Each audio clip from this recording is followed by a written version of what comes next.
Menjelang Hari Raya Idul Fitri, jumlah nasabah yang menebus barang pegadaian mengalami peningkatan hingga 50%. Transaksi gadai emas di Pegadaian Syariah tidak mengalami penurunan.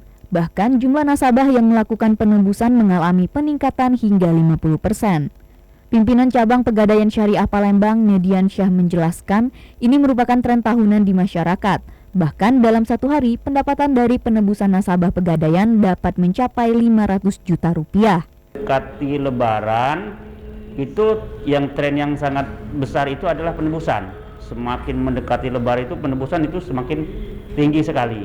Biasanya motif dari nasabah untuk menebus ini ya dalam rangka menyambut hari raya. Ya tentunya ya ibu-ibu kita dalam hari raya ini kan mereka pengen tampil celing dengan perhiasan-perhiasannya.